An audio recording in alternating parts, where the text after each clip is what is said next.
Apps can do a lot of cool things. You could order dinner, gamble on your favorite team, and track your health. You could even get a mortgage. One click and you can be approved. I'm not sure by who or what country they're in. You deserve more from the mortgage industry. At AnyMac Home Mortgage, we believe in the need for live human interaction during a very complex process.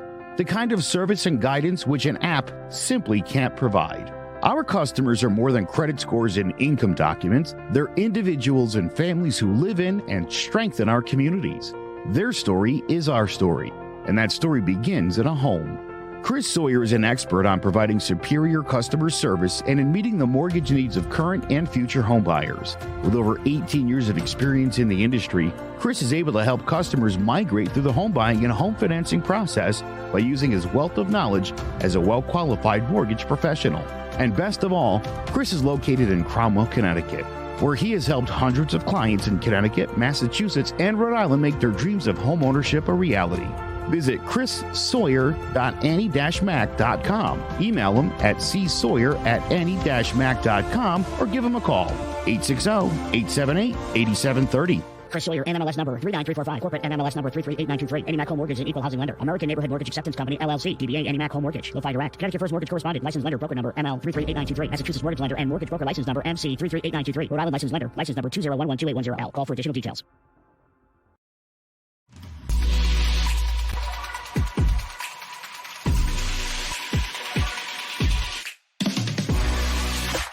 Sanderson looking in, zone for a pass. He's looking for King, intercepted. He's going to go down the right side. Lawrence down to the 20, 30, down to the 40. He might go all the way. 3rd down and 7. Good jump off the line by Strahan, who gets the sack. Pressure from Thomas off the edge. Eli Manning stays on his feet. Airs it out down the field. It is caught by Tyree. 4-man rush. Eli throwing into traffic on the sideline. They're going to rule it a catch by Manning.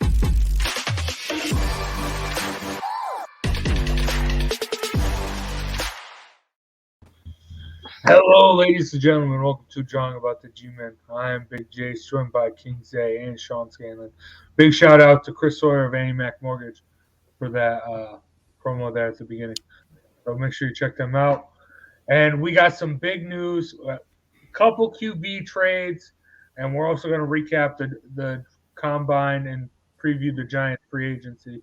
But let's start off with the one that happened earlier today. Colts trade Carson Wentz to the Washington Commanders. We were talking about it a little bit before the show. I thought it was wild. I didn't necessarily see that coming. Carson Wentz and Frank Reich. I thought they would have ridden it out a little bit longer. But the Colts, since Andrew Luck has left, another new starting quarterback going into the season. So, and now Carson Wentz coming back to the NFC East. Sean, do you like seeing that as a Giants fan? I love it. Carson Wentz, he had that one great season where he could have been up for MVP before he got injured, and then ever since then, he's just kind of fallen off. He's not terrible by any means. I think he's an average quarterback in the league, but he just makes too many mistakes in the pocket when he's under duress. Washington's line isn't great. He has Terry McLaurin to throw to, but other than that, not a lot of weapons. So I just don't think Carson Wentz is ever going to get back to that form that he was in 2018.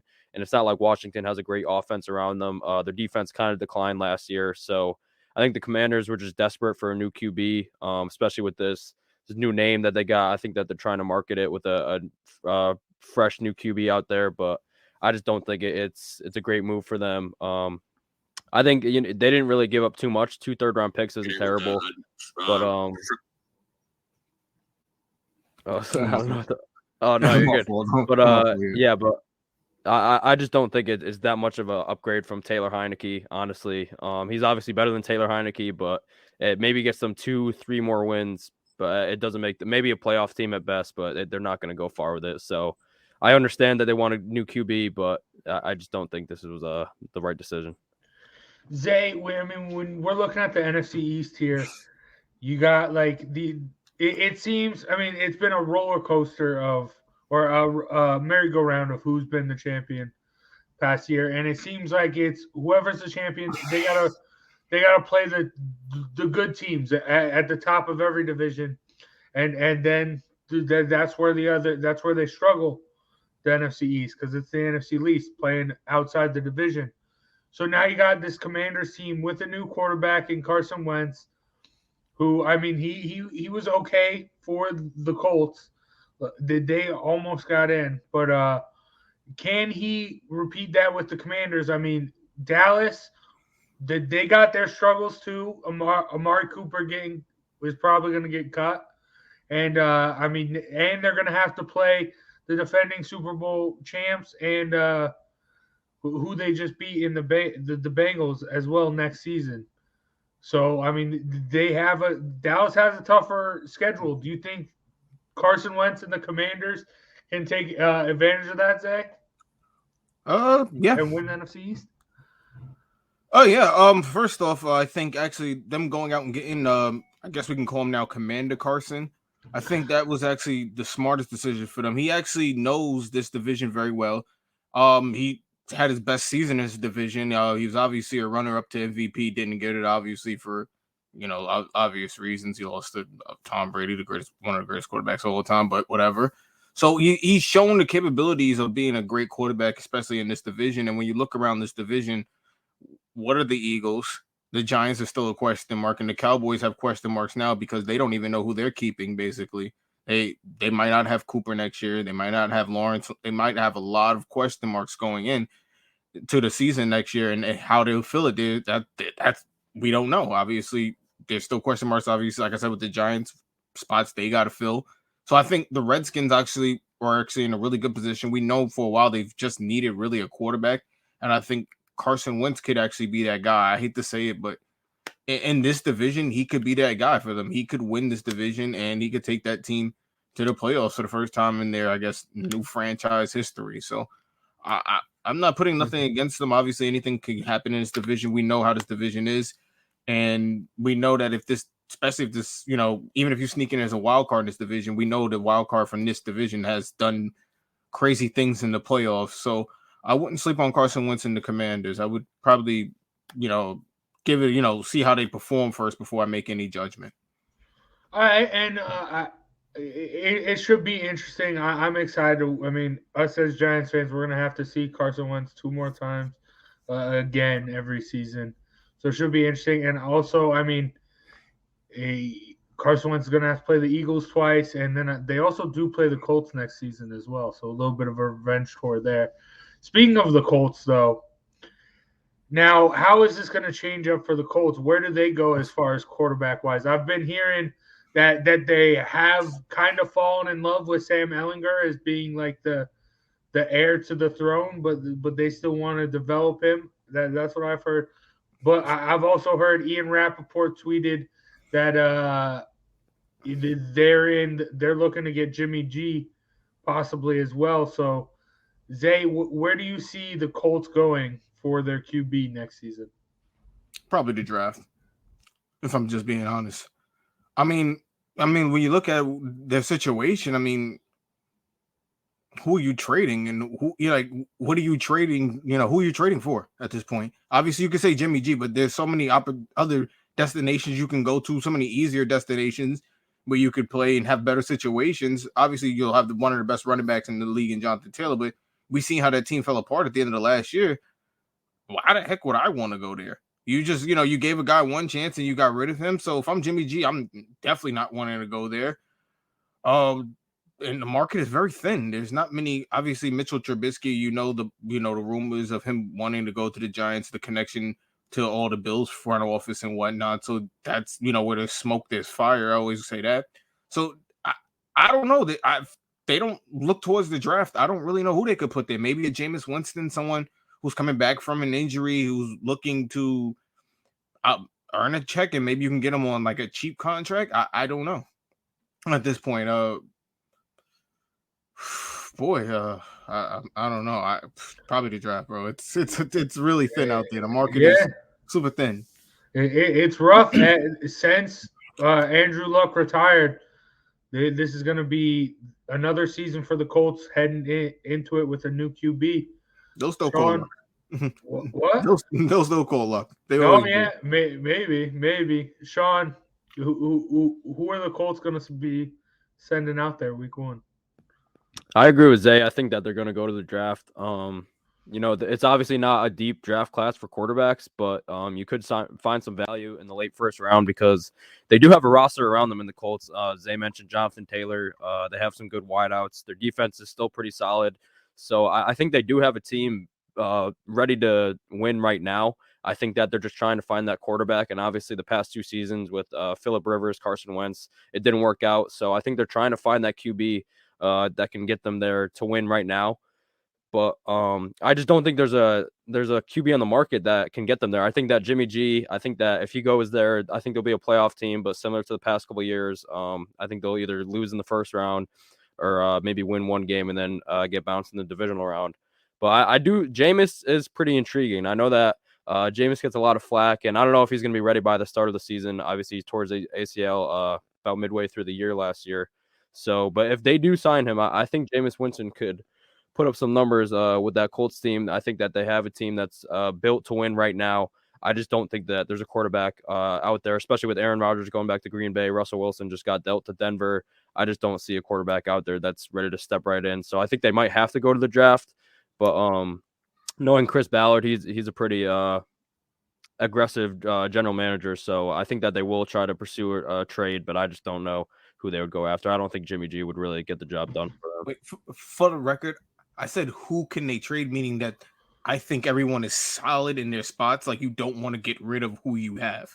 I didn't say they didn't have anyone good. I meant like you don't want to trade anyone because you're so solid everywhere else. You just need a quarterback. That's what I was trying to get across. Yeah. And I mean, my thing with the Colts, it shocked me when I heard that stat. I mentioned since Andrew Luck retired, they've had a different starting QB every year. It's crazy to me because they have been one of those franchises that's been very, very good with player development and guys coming up there and getting good. I mean, look at like a Quentin Nelson, even a Jonathan Taylor now, like a Darius Leonard, all these guys coming up there. They've done so well. So I don't understand why they haven't gone and gotten a quarterback and tried to get that. Why they've tried to keep fumbling around and trying to do the trade and different QBs because it's. I think they've tried. I think it's just hard to find a franchise quarterback that's elite in the league. But I mean, who have they tried with? They went all in with Carson Wentz. It didn't work out. No, but I'm talking about drafting. Get a guy, try and build on him. Well, they had it with Andrew Luck, and then he retired. Yeah, let's be real. They shouldn't have lost. They shouldn't have lost Andrew Luck the way they did. That was unexpected. That was. That's just one of the freak things that happens in sports. Yeah, but, and look what teams had to mortgage just to get a Russell Wilson or something. You have to give up a lot to get these franchise players. It's not like you're just giving up, some bench players and a couple of 3rd and 4th round picks. You have to give up a lot, and then you also have to have the cap space to make sure you can sign them too. That's another thing. Yeah. Hey, it should be interesting. I don't know. Because, I mean, even like we'll talk about the combine and the draft a little bit later. There's not that many QBs that I think can come out and start. And, I mean, this team is ready to win now. Like, they got guys everywhere. But I don't know how much trust you can put in a rookie QB to get them to where they need to be, the Colts. Bro, that's the hardest thing about being a GM. It's when you have a franchise quarterback, they're paid so much that putting talent around them is very little money to spread. And then when you have the Colts situation where you have the talent around, do you have that money to put into it to have that? Do you have enough to give, like Aaron Rodgers getting 4 years, $200 million? Do you have enough for that? That's the thing, because you have money spread around. That's where it becomes an issue. It's, are you investing in your quarterback or are you investing around? Unless you have a Tom Brady situation where he's a really great quarterback and he's willing to take less so others can be around him. That's, those situations are very rare. So I think that's why it gets very hard for the Colts in a situation where they have to go to the draft. Yeah. You're right with that.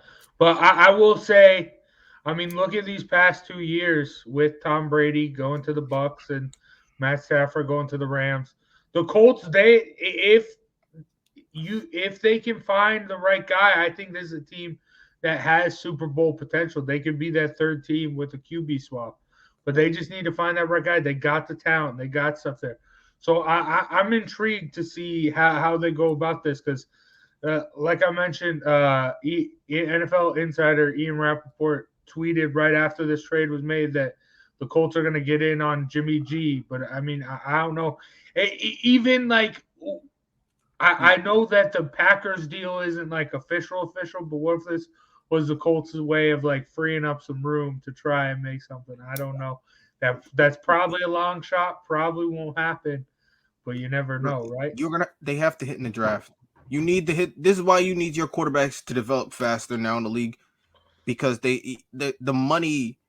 When they get to that 4th and 5th year, they start wanting the money like Kyler Murray, and honestly, they want to keep Kyler Murray long term, but we all know he hasn't done anything to deserve a gigantic long term contract or to even be paid amongst the top 10 quarterbacks in the league when he's probably a top 15, top 20 quarterback based off of what he. Look, he's a great player.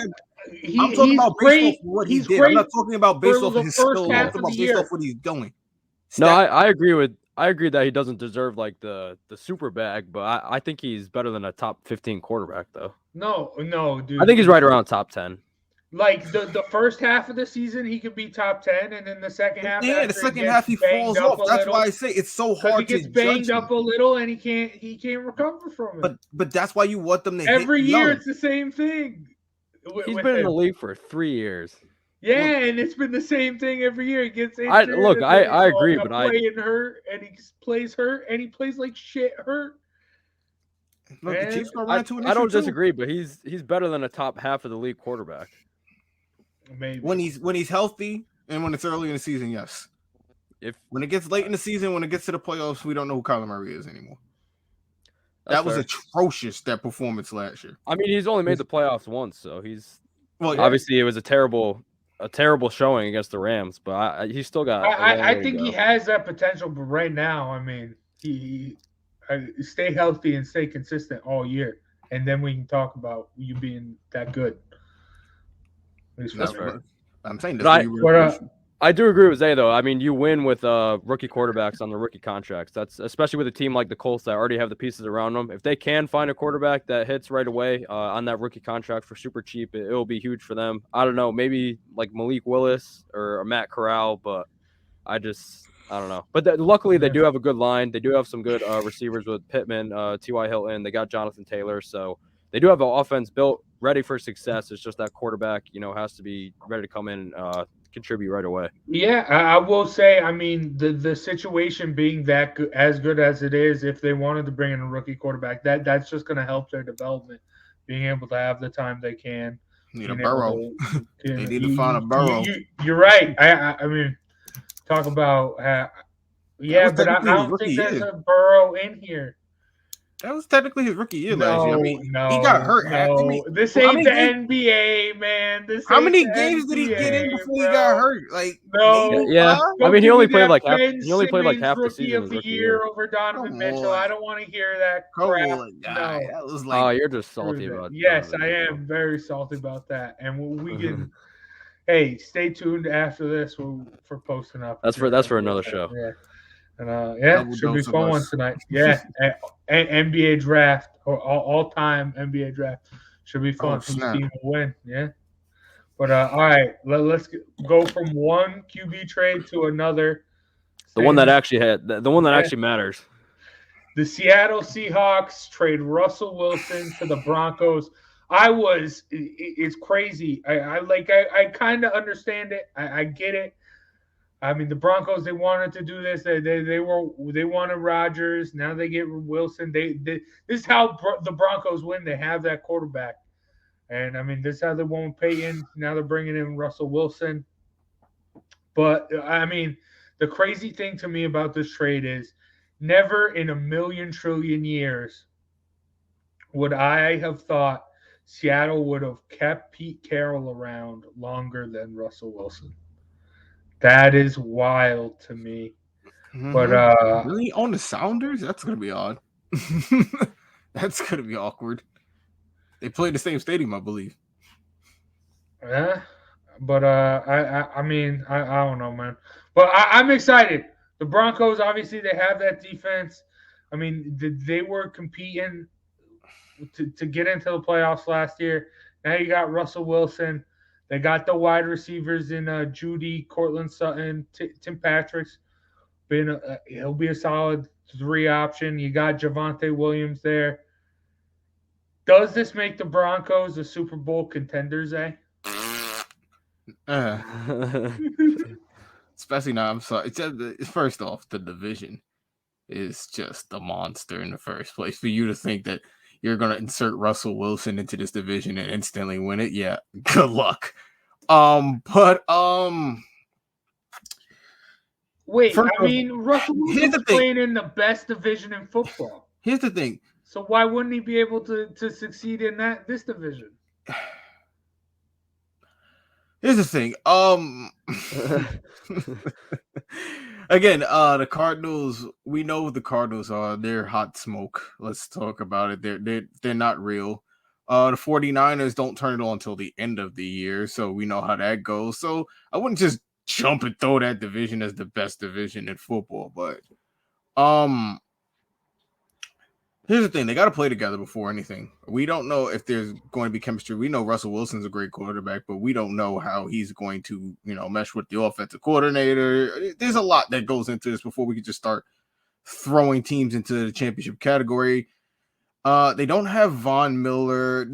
I don't want people to go into this thinking this is similar to Peyton Manning. Like when Peyton Manning came there were practically almost Hall of Famers at every other position around him. This was like a completely different situation.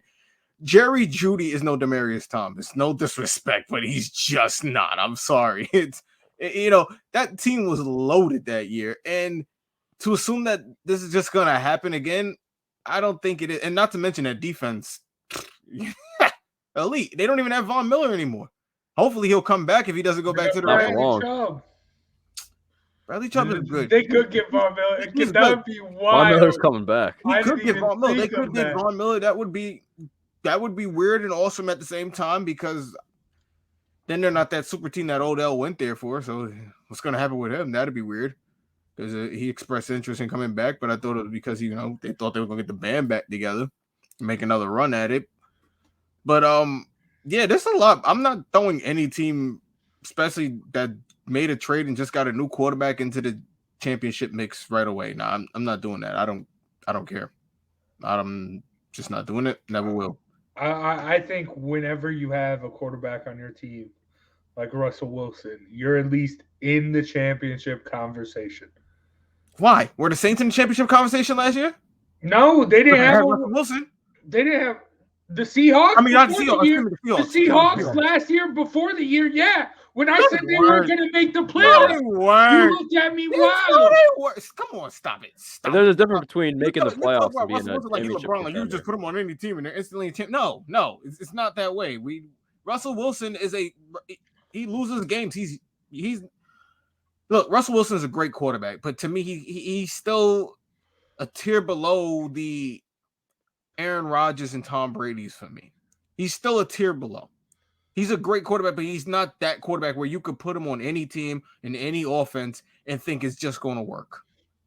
That's what I mean by that. I still think he's a great quarterback outright, but again, he still only has one, just like Rodgers, one championship to show for it.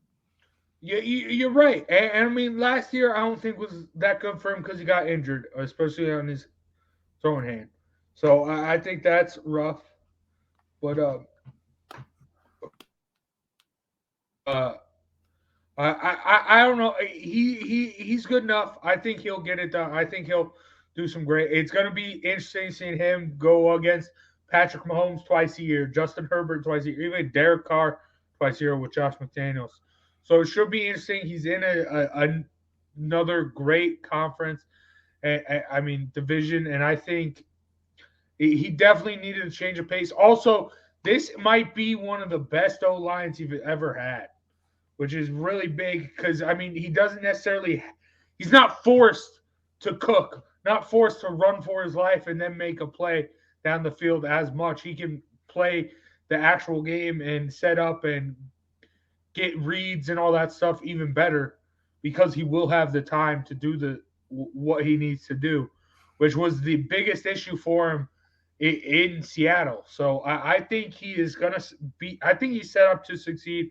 I think we will see a little bit – I think this will be a little bit of a reborn Russell Wilson we see here. I think he will get back into the swing of things and get back to the old Russ. Do you agree with that, Sean, or is he just going to continue to struggle? No, I don't think Russell Wilson is done by any means. I think he is set up for success in Denver. Like you mentioned, he does have a pretty good O-line with Garrett Bowles, Graham Glasgow. They do have some young pieces up there that are much better. You know, Seattle just never built a good O-line for Russell Wilson pretty much his whole tenure there. He had to throw to, he had a good running game, but that O-line was always a problem. So I do like the O-line. I think it's better than anything he had with the Seahawks. Obviously, Jerry Jeudy, Tim Patrick, Cortland Sutton, they might be a tier below DK Metcalf and Tyler Lockett, but also Russell Wilson will have more time to throw. Javonte Williams is an absolute beast. He had to split carries with Melvin Gordon last year, but Melvin Gordon's a free agent. So once he becomes that actual running back one, I think he's going to have a breakout year. So I think the offense will be fine. I think the defense, they have a lot of free agents that they have to sign. Kareem Jackson's a free agent. Kyle Fuller is a free agent. Bryce Callahan is a free agent. So a lot of pieces in that secondary they have to re-sign. So I think that this makes the Broncos a playoff team. I think that they'll definitely make the playoffs. I don't know if they'll win the division, but I think it makes them a playoff team. But I agree with Zay that I don't think they're Super Bowl contenders. This defense just isn't. They're a pretty good defense, but they're not elite. They also just lost Vic Fangio, one of the best defensive coordinators in the league. So I think that will hurt a little bit. They do have some good pieces with Bradley Chubb, Patrick Surtain, but I just don't think this defense is at that level. And then offensively, I think they'll definitely improve without Drew Lock or Teddy Bridgewater. I think Russell Wilson will bounce back after a couple rough years. But he also has to – he's similar to the Cardinals like we were talking about before. He has to sustain those hot starts for the remainder of for the entirety of the season because last couple of years he's been an MVP candidate through the first couple of weeks, and then he's kind of just fell off a cliff. So he's got to sustain that throughout this whole season. If he does that, I think the Broncos could, make the playoffs, maybe win a playoff game. But I think their ceiling this year would maybe make a conference championship game. I don't see them as Super Bowl contenders yet, but this definitely does help them improve, and I think that they will make the playoffs this coming year. Well, I mean, I agree with you about the hot start, but I mean also that has also become from injury, like Kyler Murray, and that's also because Russell Wilson's been like the most sacked QB for a while now, or at least in the top part of the league. Like, yo, Jason, I need excuses. I'm gonna call you. Because you just got him for everybody. Oh, I mean, it's the truth. It's the truth. Oh, my God. At the end of the day, you got to play. Then his production goes down. I want to see Russell Wilson protected. Here's why I hate that argument. And then I can actually judge him. Here's why I hate that argument about the line. Because when he's playing good, it's not an issue. Then the minute he starts playing bad, it's the O-line. It's the same people in front of him for the most part. Nothing really changed. Run around the field all the time. Yeah, he's doing it the whole freaking season. It doesn't change. It doesn't. 5-yard play. We're Giants fans. We should know the line doesn't get better or worse as the season really goes on. The line is what it is for the most part. It may improve slightly, but it's not going to have dramatic changes. So to make that argument that Russell Mills, it's the line falls off at the end of the year. No, it's not the line that's falling off. It's Russell Wilson that's falling off. No, it's because he gets injured. It's not because of the line. He doesn't get injured every year. He gets injured. Yes, he does. He's always playing banged up because he's running for his life. That's football. Yes, it is. But try and rub some dirt on it, Russell. Matthew Stafford's always injured. Yeah, I mean, no, yeah, this Broncos O-line is definitely it's better than any line he's had in the past 5 or 6 years with the Seahawks. But also, I mean, he does have to sustain that success throughout the whole year. Yeah, and still March. Can't make judgments. Still March. You're right. True. You're very, very, very right. And we'll see how our opinions have shifted come August and September. But before we move on from this, we talked about the Colts when we talked about Carson Wentz. Now we got to talk about the Seahawks. They also cut Bobby Wagner. So End of an era. Yeah, Bobby Wagner and Russell Wilson both no longer Seahawks before Pete Carroll. That's just wild to me. That's wild to me. I don't get it, but sure, whatever. So, I mean, it's full rebuild mode now, right? I mean, yeah.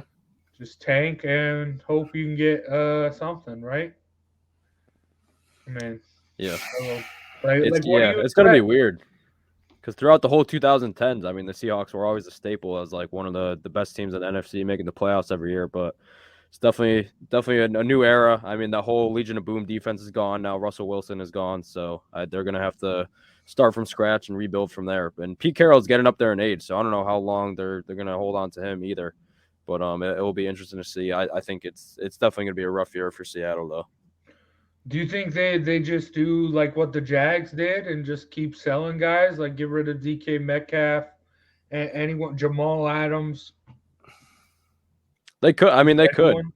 I wouldn't be surprised by it. They're gonna have to get rid of Jamal Adams. Remember he left the Jets because he didn't want to be part of a rebuild. Yeah. Yeah. Jamal is definitely not happy right now. And DK Metcalf, too. I think that he had a good connection with Russ. He's a little bit of a hothead, too. So I feel like at some point he's going to have a trade request. Jamal's trying to get traded to the Broncos, too. He's trying to see can he get thrown in the package. Yeah, and the Broncos would have to give up like every first-round pick for the next 10 years or something like that. Not for Jamal. Not for the next 10 years, but you Jamal and Russ. Oh, but no, but you still, you gave up a lot for Russ as it was. Thank God the Giants didn't do it. Sheesh. That's what I was trying to tell you, Zay. Woo, that was ugly. Yeah, but I mean, who knows? We can lose some weight, but I'll say that for later. Yeah, I mean, we'll talk about that. But I mean, who knows though? Like I mentioned before, Tom Brady, new team wins a Super Bowl. Matthew Stafford, new team wins a Super Bowl. Could Carson Wentz or Russell Wilson be that next one? Russell Wilson, maybe. Carson Wentz, hell no. No, we just talked about You never know. You never know, Bowls, bro. He's got 7. Excuse me, it's 7, right? Brady has 7. Yeah. He's got 7, bro. You could put him, on any team and that'll work. How many does Wentz have? 1? Yeah. And he didn't even play. He didn't even play. You never know. Russ got 1. Matt Stafford did have 0 as well. Yeah. Who? Matt Stafford. Who? Yeah, that's a little different. And Russell Wilson should have too if it wasn't for also. And I mean, Carroll. You can talk about the coaches as well. Bruce Arians and Sean McVay. Ron Rivera's been there before. All right, stop with the command now. We're talking about the Broncos. Again, you're comparing the Broncos. You look at the receivers the Broncos have, and look at the receivers the Rams have. I mean, of course you get it done in the first year of your Stafford. You got to get the hell out of town. You got what do you like? I can't even believe you even. I don't know, man. All right, okay, all right. Let's regroup. We'll take a break here. We'll come back and we'll talk about the combine and free agency. Let's focus everything, and we'll come back. We'll talk about the Giants. All right, we're getting too crazy talking about all this around the league stuff. Let's just get crazy about the Giants, okay? So we'll be back right after this. Do you have a 401k and some savings for future retirement, but don't even know if it's enough to live off of? How much is enough? How often are you thinking about it? The team at JPEX Financial Group can help set your mind at ease. We specialize in creating strategies in the planning and managing of your financial, educational, and investment needs. We help clients pursue their investment goals with sound financial strategies. You deserve a personal, tailored plan. Lasting, meaningful, and open relationships are the foundation of our practice. You've worked hard for your money and should feel confident in your investment choices as you make decisions for your financial future. Your goals are our goals. We are dedicated to your needs and hopes for your future. Visit our website and give us a call at 860-430-5397. Securities offered through Raymond James Financial Services, Inc., member FINRA, SIPC. Investment advisory services offered through Raymond James Financial Services Advisors, Inc. JPEX Financial Group, LLC is not a registered broker-dealer and is independent of Raymond James Financial Services. JPEX Financial Group is located at 78 Eastern Boulevard, Glastonbury, Connecticut. All right. Now let's talk about the combine. I love the combine. It's interesting to see them go through all the drills and that stuff. And everyone loves to talk about the 40. It's all about the 40 every year. I mean, and if we're talking about the 40, let's talk about Jordan Davis, baby. 6'6", 340, running a 4.87, I think was the 4.78. 4.78. Yeah. That is just insane. A man that big, being that fast. Hey, I mean, if I'm the Giants, I kind of like him. With that 7th pick? No thanks. Why no thanks, Sean? Because we already have 2D tackle. We already have Leonard Williams, who we're paying a lot. Dexter Lawrence, who I don't like personally. I don't think. Way out. Dexter Lawrence might be on his way out. Give him I hope so. But still, I mean, we can't just keep stacking D tackle after D tackle. We're always good at drafting D tackles. Like, we have a history of it, and then they just don't do much. But we never have any edge rushers ever since we left JPP. So, Jordan Davis, he's a great prospect. I think he'll be a great player. But I'd rather get an edge rusher than Jordan Davis. Okay. I think he'll be out of shape mid-season. He is a freak athlete. But, I mean, the Indianapolis police should have been in there, and they should have locked this man up, though, because that should not be legal. A man that's 340 running a 4.78. Yeah. I would never want to play quarterback. That shouldn't be humanly possible. What's up with that? It's crazy. I mean, everyone's talking about his pad level and that stuff. It doesn't matter. The man's a monster. He's going to throw people around. I mean, everyone's talking about his ability to get after the quarterback. When you're a DT like that, you don't need to get after the quarterback. When you're that tall, you can just put your hand up and bat down balls. But also, the thing with him, that why I think he would do good for the Giants, is he will be able to eat up blockers.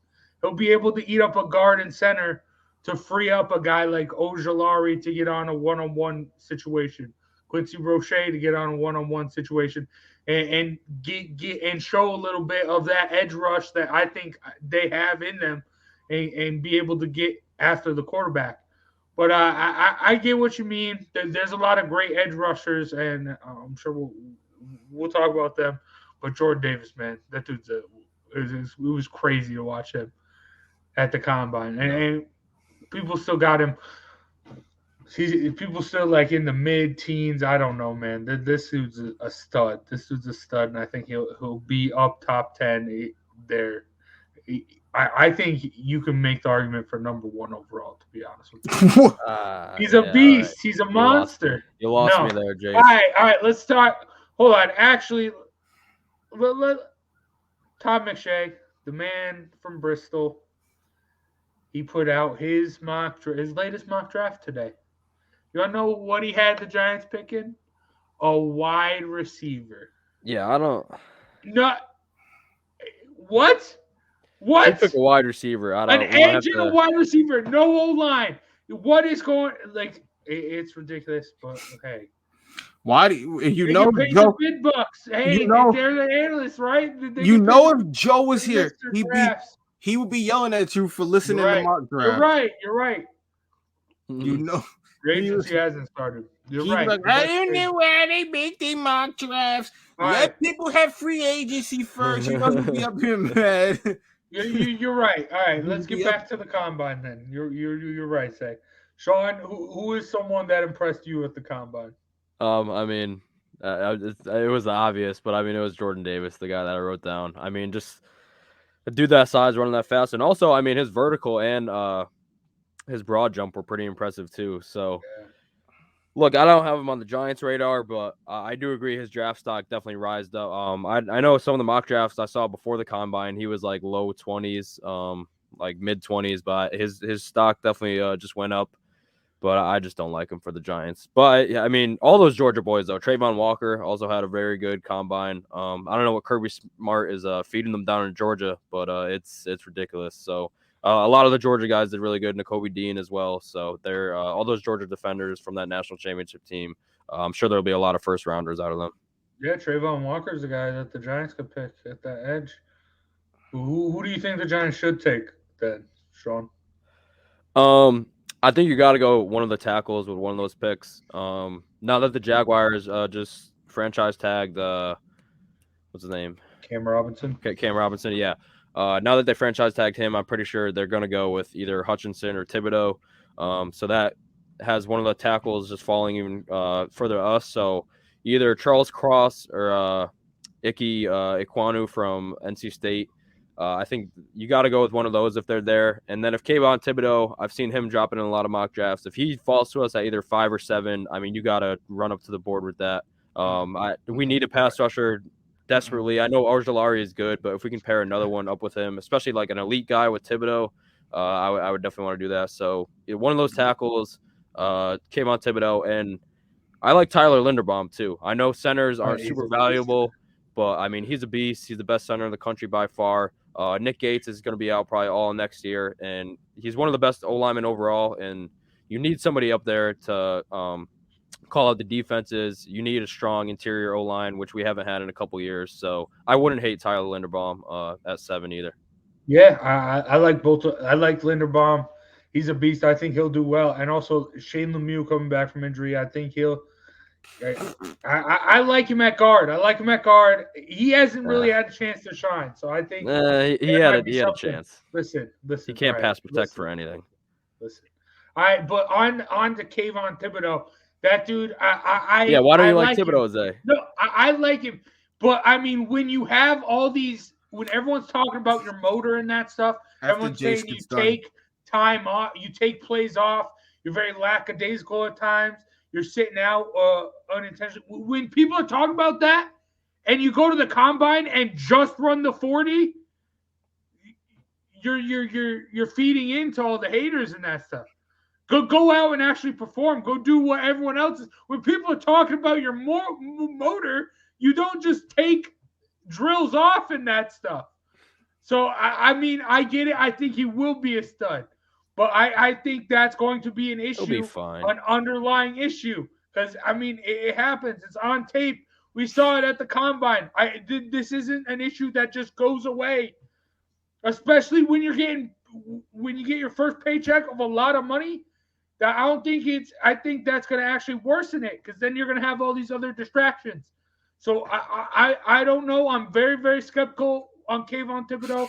I talked about being skeptical on Evan Neal earlier in the season. I think those two guys, if I'm the Giants, I'm scratching my head. I'm kind of pissed off if they take, but I will take Thibodeau. Oh, sorry. Those are the 2 best players in the draft. No, I don't know about 2 that. of the top 3. But we ready? Maybe. Zay. You got that out? You got that out? I had to let you get that out. What you got about Tibbs? I don't even want to hear a name. Oh, now I know why he doesn't like Tibbs. Okay, now it makes sense. That's not why I don't like him.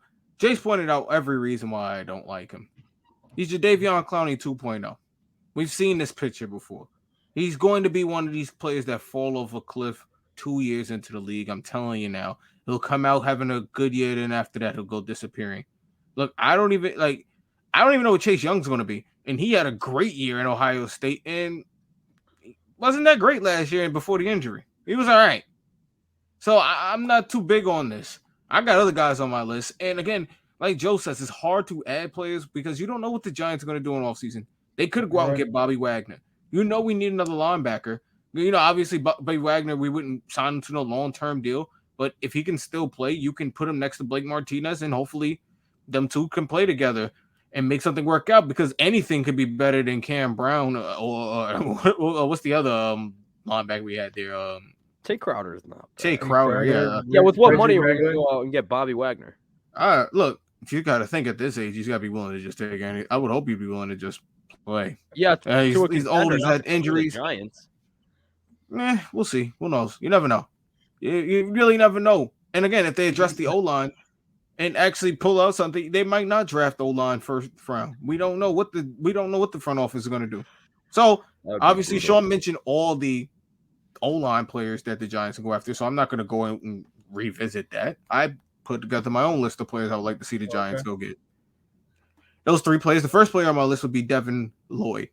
Again, if they don't get a linebacker, I would like to see them get Devin Lloyd. He's explosive. He rushes the passer. He can get in the backfield and make things happen. And the Giants need that in the worst way, since we have no edge rush. again, I like that pick. Players that just in case I don't know who they're going to, who they're going to sign in free agency. So I'm just putting players out there. Next for me will be Kyle Hamilton. Now, this is a weird one for me because obviously the Giants already have another safety in Jordan Love from Notre Dame, and we see how that's going. He's up and down. But Kyle Hamilton is a freak at 6'4". He's an absolute unicorn. The kid could cover the field.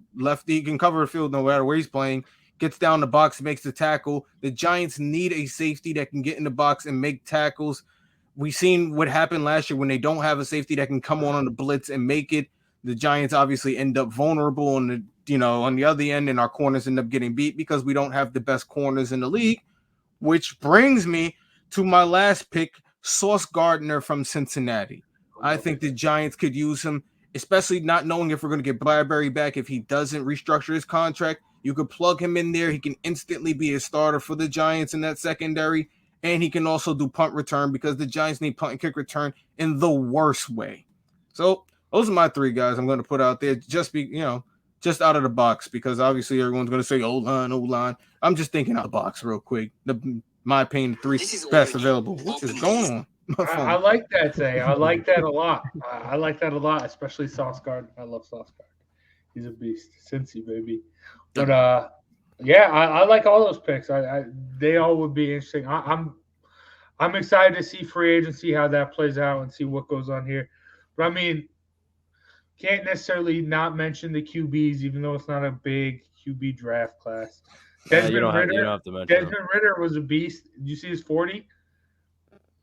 Good for him. 4.44. Oh, speaking of, I forgot to even mention what's his name? Oh my God. And Malik Willis is a beast. Oh my God, Mario Barno. That was who I wanted to mention. His 40 time for the D lineman was a 4.36. That was the fastest since 2003. I was like, oh geez, when I seen that the other day. I was like, who is that guy again? Yeah, that guy from Virginia Tech. Yeah, no, that was crazy. Obviously, I didn't watch that. I just, I seen a couple of headlines. Only Jay sits at home and watches the combine. I don't know. I watch the highlights. But also, right. You lying? You watched the. You watched the. He set aside his whole day. He got rid of all his plans. Hold on. Yep. He set aside the whole line. Put his phone on do not disturb. Yep. You know it. Popcorn out. Watch NFL Network. Got a notebook. Look at his technique. Look at his technique. Yeah. But I will say, a tight end is going to be a big need for the Giants. I know that isn't something that's going to be like a first round, but that's something they're going to need to address in the draft. But I will say this year is really good because I think there's a lot of very competent and able to start in the NFL, especially right off the bat, people in college. I mean, there's some guys that played tight end, running back, and were just all over the field. So it's be interesting to see Giants get someone like that to plug in because, I mean, that's what the Giants need is a tight end to actually do something besides drop the football. But that would be nice. That would be very, very nice. All right. I mean, we were talking about it. We were alluding to it. Talked about it all free agency preview. Giants, everyone's talking about Mitchell Trubisky. I love it. I bring him in. I mean, he has – while everyone loves to put a lot of blame on him for not being Patrick Mahomes or Deshaun Watson, he was serviceable for the Bears. Brought him to the playoffs. He was serviceable. He was all right. He wasn't great. He wasn't elite. I wouldn't say he brought him to the playoffs. He did. He was the quarterback. Their defenses were great, but he still had to do enough to get them their wins, right? Yeah, but he did. Yeah, but he didn't bring him to the playoffs. The defense did. A quarterback still has. He just didn't mess up enough. Yeah, he didn't mess up enough. He brought him to. Yeah, okay, sure. We'll go with that. But still, I mean, that is something that the Giants, the foundation of Giants football, is built on. And I mean, bringing in someone like him to come in and Daniel Jones. I mean, that's what we talk about Daniel Jones all the time. That's what he needs to be. I think having Mitchell Trubisky go toe-to-toe with Daniel Jones, having them duke it out, especially under this new regime, under Joe Shane and Brian Dable, I think it should be interesting. And if Daniel Jones is going to be that franchise quarterback that we want him to be, he has to come in and he has to win this. He has to win the starting position because he hasn't really had that competition. Yeah, with Eli for a little bit, but then Eli got hurt, and then it was just all over there. So I mean, I need to see this, and it should be interesting. But you talked about free agency still needs to happen first, right? Say Joe's talked about it. Who should the Giants pursue in free agency? I mean, you picked. Are they going after an O lineman since you picked all those non-O linemen in the draft? I hope they're going after O linemen.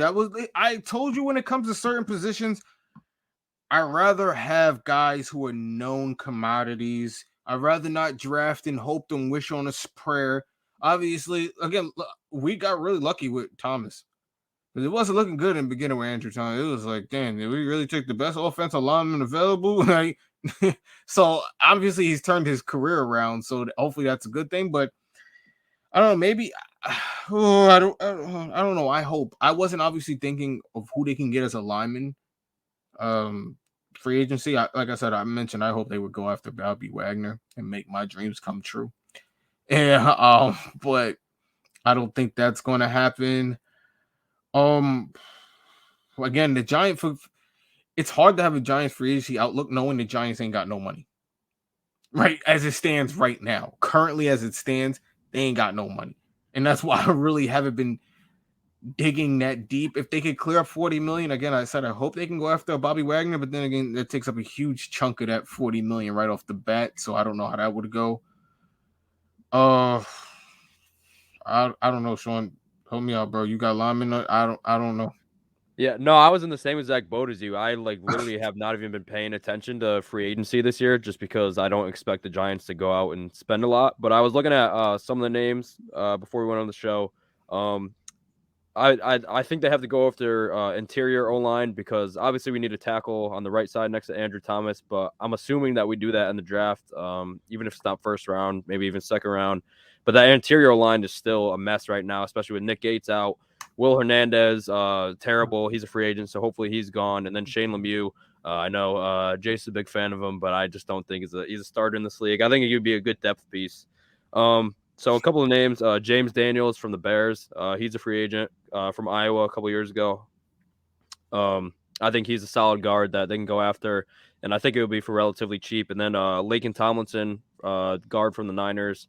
I just think they need a guard in there because that, like I said, the interior line has really been crap past couple of years, especially in pass protection. Most of those guys are not bad with run blocking, but pass protection, that's where all this pressure comes from, especially from the middle. So I think interior O-line, and then if they don't go edge rusher in the draft, there's some names out there, but I just don't think that we're going to have enough money. Even if we restructure a lot of the contracts, even if we cut a bunch of guys, I just don't think we're going to have money. I mean, a couple of names that I would like to get are Randy Gregory. He's been a beast for the Cowboys when he's out of trouble. And Hassan Reddick from the Panthers. I think he's a solid edge rusher too, but I just don't think the Giants will have money for that. So free agency, I really think they have to go after interior O-line. Yeah, I like that. I will say I don't think they're going to go after edge. I agree with you, Sean. I think especially with how deep the edge, how good edge rush of a draft pool this is, I think you get one of those guys and live with that, or just take a chance with one of those guys and try and develop them.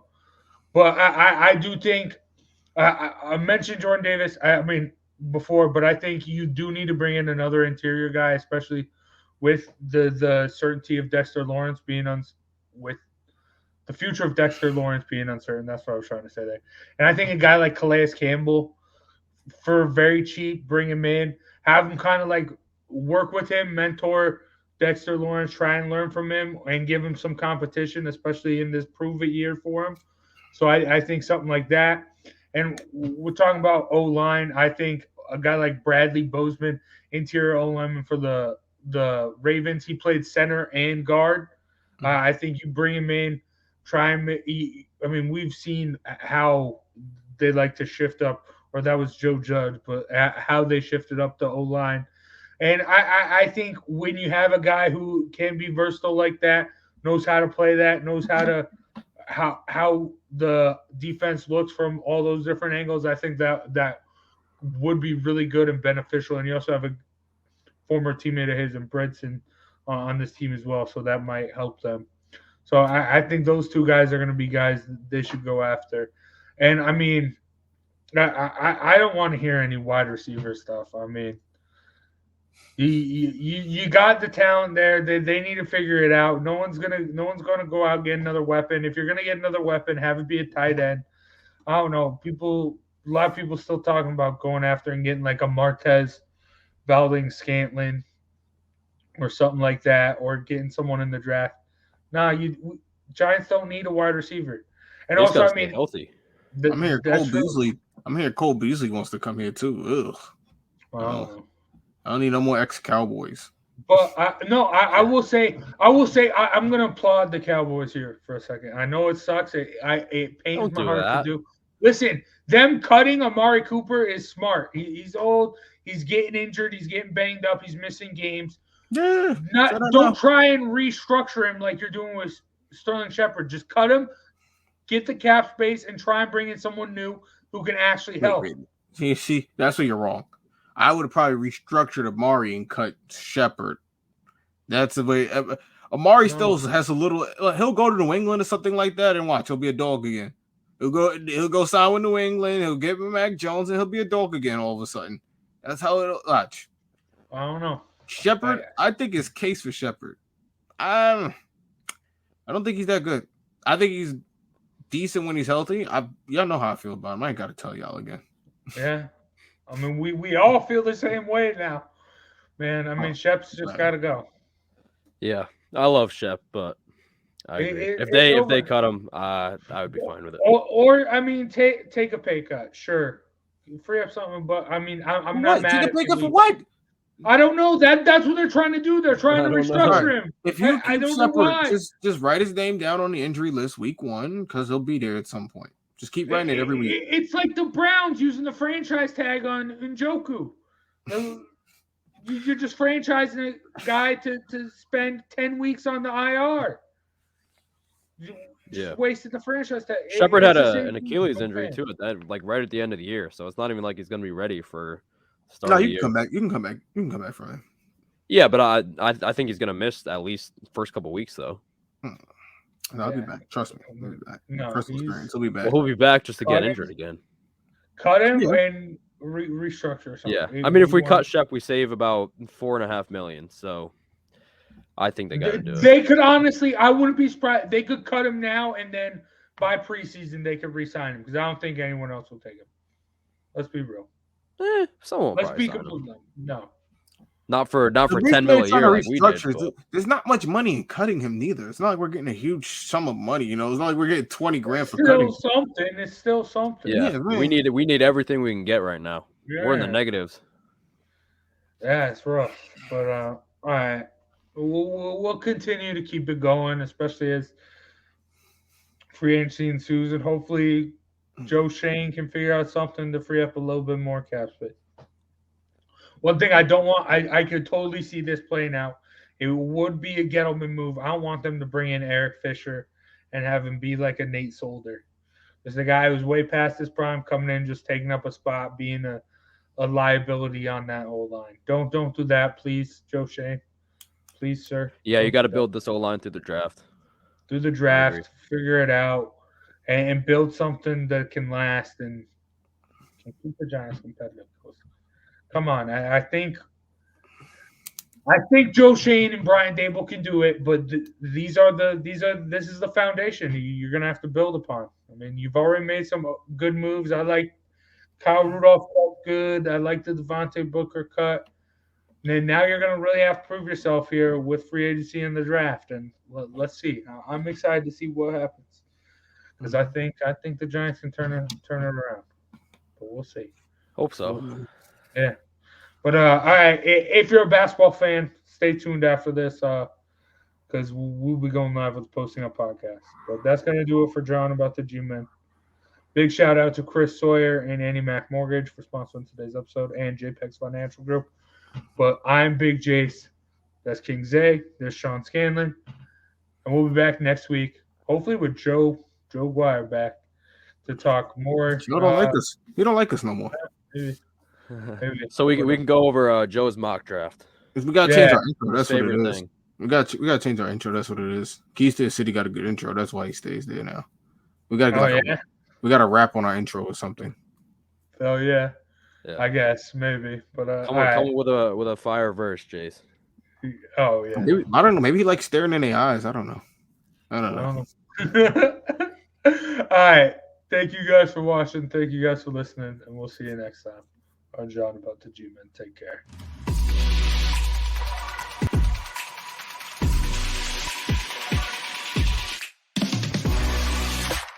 Anderson looking in, zone for a pass. He's looking for King, intercepted. He's going to go down the right side. Lawrence down to the 20, 30, down to the 40. He might go all the way.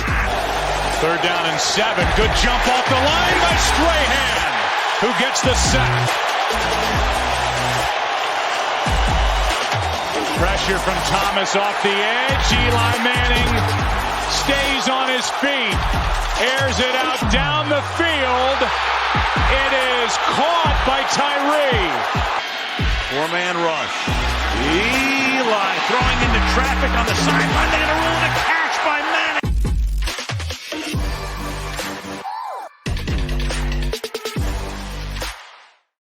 Hello, my name is Joe Wagner. I'm the president of Clovercrest Media Group. And here at CMG, we have a wide variety of podcasts, including sports shows like Keys to the City, The Roll Call, Throwing Jabs, All Four Downs, and Jawing About the G-Men.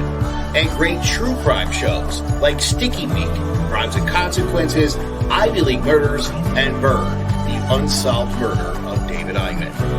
You can find all these podcasts and so much more by visiting clovercrestmedia.com.